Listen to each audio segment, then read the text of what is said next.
Bonjour, c'est Baba Dündar. Après un bon repas, on prend toujours un café.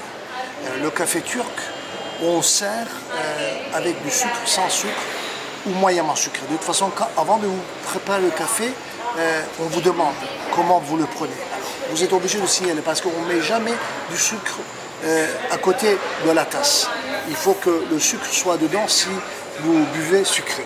Alors regardez, c'est vraiment très épais. Quand on boit le café,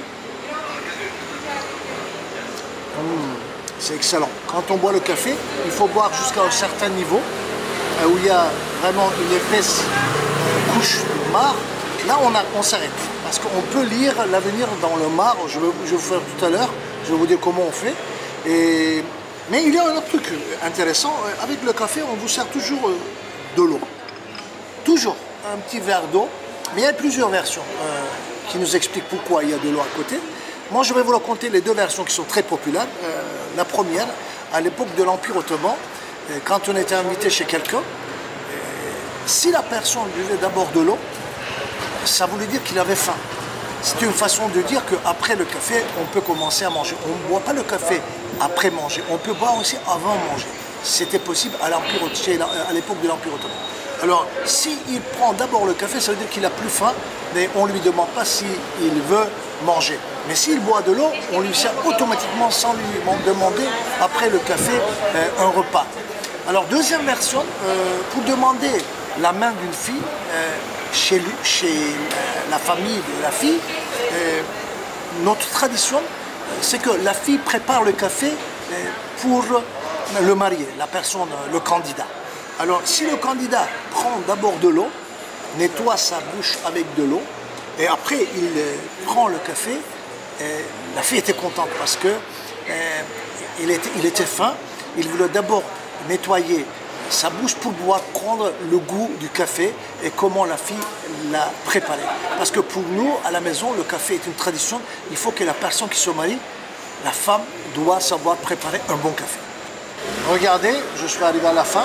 Je prends encore une petite goutte. Et ça, on peut plus boire ça. Parce que ça, si on boit ça, ben, on mange pratiquement, on ne boit plus rien. Alors, qu'est-ce qu'on fait? On fait comme ça, on prend le plat, on met sur la tasse, et après, on tourne vers soi. Et quand on tourne vers soi, on fait un vœu, voilà. On tourne vers soi, et on laisse refroidir. Ça, c'est très important. Il faut mettre le doigt de temps en temps pour voir si c'est déjà froid, parce qu'il faut que le marc fasse une sorte de dessin à l'intérieur. Parce que si vous l'enlevez trop vite, ça va couler, il n'y aura plus rien. Bah, du coup, maintenant, on va attendre un petit peu. Et tout à l'heure, je vais regarder et je vais voir mon avenir. Voilà, bonjour, c'est Baba Dündar. Nous avons mangé, nous avons bu notre petit café. Après, on a tourné la tasse.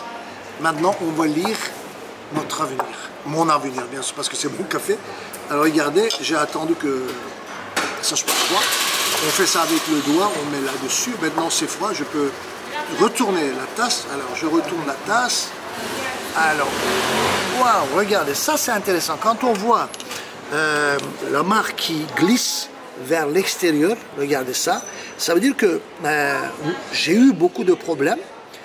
Et maintenant, les problèmes commencent à glisser. Regardez combien ça glisse facilement.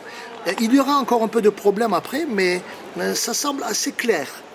Ça veut dire qu'après la crise de coronavirus, je crois qu'ils vont commencer à venir vers la Turquie et on va commencer à gagner de l'argent. J'espère bien.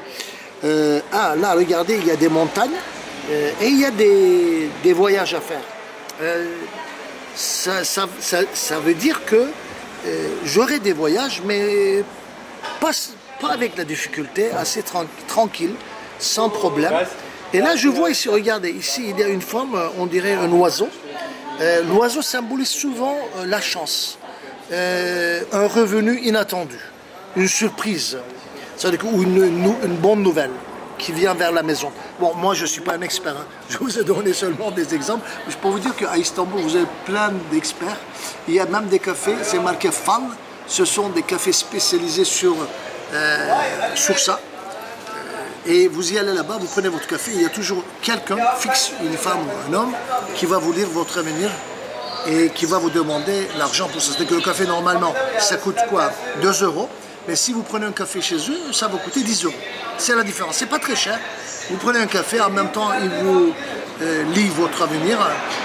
En réalité, c'est un moyen de communiquer, de rigoler, de passer le temps chez nous en Turquie. Mais il y a des gens qui croient.